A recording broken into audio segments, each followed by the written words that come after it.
Assault rifles appear in many shooter games, usually being a dominant force from medium to long range as an in-between from snipers to SMGs, and Borderlands 3 takes that up a notch, giving us some of the best assault rifles in the series. These are my top 10 best assault rifles in Borderlands 3. And number 10 is... Starting us off on this list is the Hail. This Dahl assault rifle is a Moxie weapon, which means it has lifesteal. It also happens to be one of only 2 weapons that you can get by tipping Moxie, the other being the crit SMG. The Hail is a blue unique, but after receiving a buff in February of 2021, this gun is now stronger than many legendary assault rifles, featuring 10% damage as lifesteal and 150% critical hit damage. This gun is absolutely amazing now. The only downside is its gimmick of arcing projectiles, but once you get used to that, it's actually fairly easy to aim. You basically just aim a couple feet lower than what you're used to. Another great thing about this weapon is you can constantly get it on level with you in all of the elements. So no matter where you are in the story, you can always go grab a new Hail to help you out with any tough situation you found yourself in. Number 9! Now, unlike our number 10 item, the Becca can only be obtained once per character. To get this gun, you need to complete the Hammerlock hunts, killing each of the 10 hunt enemies. Once you kill the final one, Hammerlock mails this weapon to you, so do yourself a favor and do not kill the final Hammerlock hunt enemy until you're level 72 on Mayhem 11. Now, in terms of the actual ability of this weapon, the Becca shoots out one projectile that is closely followed by 3 additional projectiles, and like most other Jacob's weapons, hitting crits will ricochet the bullets at the nearest enemy. Like the Hail, this gun also received a huge buff that sprung it into its current glory. Borderlands 2 players might recognize the Becca as having been a pearlescent in that game, and I kinda wish it had been again in Borderlands 3, but sadly pearls never made an appearance in this game. Obviously this weapon is amazing on flak, but all the characters can use it with great success.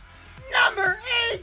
The No Pew Pew is one of many amazing weapons from the Cartels event. When this gun was first released at the launch of the Cartels mini event, it was a very strong weapon, but all COV assault rifles got a huge buff on June 25th, 2020, not long after the Cartels event ended, and that buff made this gun just absolutely ridiculous. This gun gains increased fire rate while shooting, which allows you to get some insane damage off. It also spawns a lava pool at the sight of enemies you kill with it, but unlike the lava pools made by the Ember's Purge, this one feels a little bit lacking in that department. However, this gun's damage is absolutely amazing. This gun used to be limited by the fact that you could only get it while the Cartels event was in season, but Gearbox eventually made all the events available anytime you want them and for free at that. If you're farming this gun, then go for the ×3 variant, as the ×5 basically just forces you to repair your gun more often.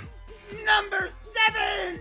The Shredifier is only on this list if you have the super prefix version. That prefix adds double barrel spinny gun, which essentially doubles your damage output. On top of that, if you get ridiculously lucky and snag one that has an extra projectile, or a ×2 variant as we often call it, then you further increase your damage. Since that combination of parts is so stupidly rare, a lot of players treat this gun like the 94% sham of Borderlands 3, a sort of holy grail to hunt. And much like the 94 sham, this thing is actually great to use as well. In the hands of Moze or a Megavore Flak, even Amara with ties that bind her face cast build, you can absolutely shred with this gun. For everybody but Moze, stick to the non ×2 version just to keep from reloading so often. And don't get me wrong, even the non-super version is good, but it's basically half the damage of this one, and that's why I say the Super Shredifier is the one that belongs on this list.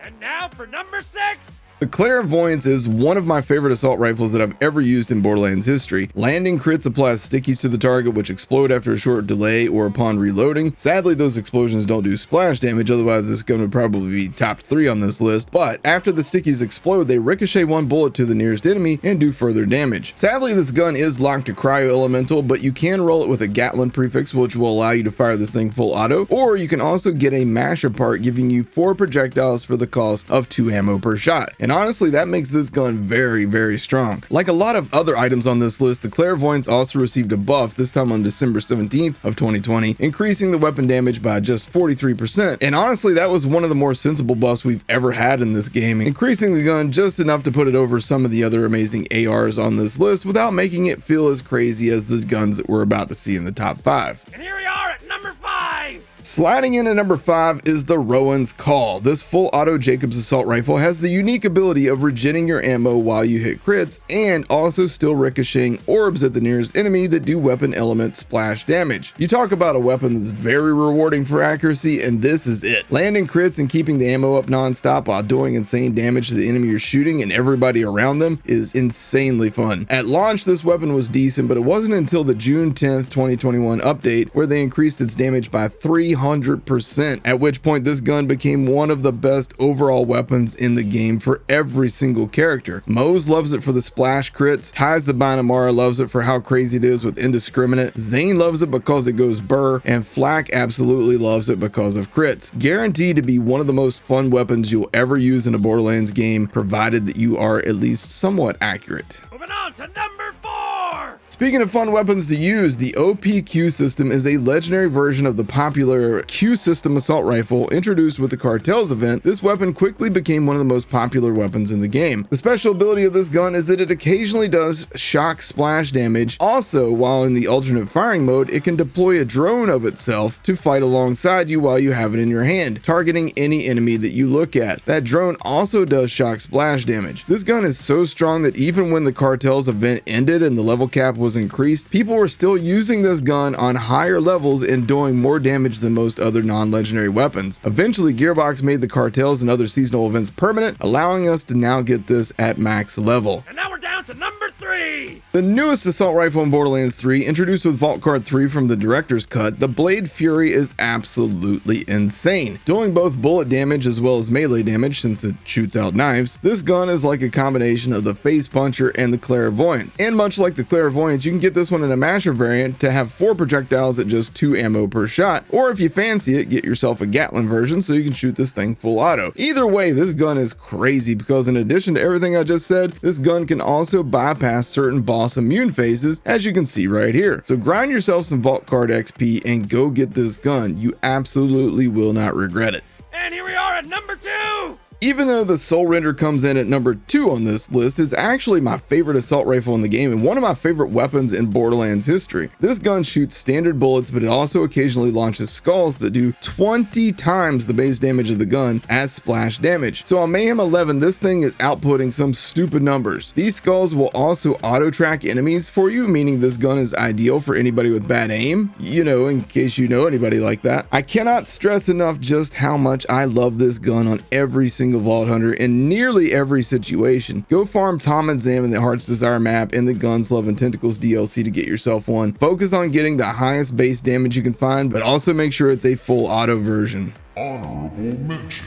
Honorable mentions go to the Boomsicle and Phasor, both of which, while technically assault rifles, are actually 2 of the most powerful shotguns in the game. Other honorable mentions go to the Breath of the Dying, the Rebound, Laser Sploder, Contain Blast, and the Ogre. And finally, here we are at number 1. Finally, at number 1 is probably no surprise to anybody who's ever used it, the Monarch. Now, a common misconception about this gun is it's only for flak, and while flak does indeed get the best use out of it, it's still extremely strong in the hands of every single Vault Hunter. That said, a clone Zane with double barrel will want to avoid this one since that clone won't swap to the alternate firing mode, and that's where the damage really comes from on this gun. In bipod mode, you cannot jump, run, or slide, but you can melt enemy health bars lightning fast. It's also super easy to farm, dropping from Kilovolt and Electricity on Promethea while playing on Mayhem 6 or higher. That said, getting a God roll is still a challenge, as is just getting a good one with the element that you want, but this gun is 100% worth the effort. There you have it. That's my top 10 assault rifles in Borderlands 3. If you enjoyed this video, please consider subscribing for more Borderlands content. Thank you guys for watching. Take care.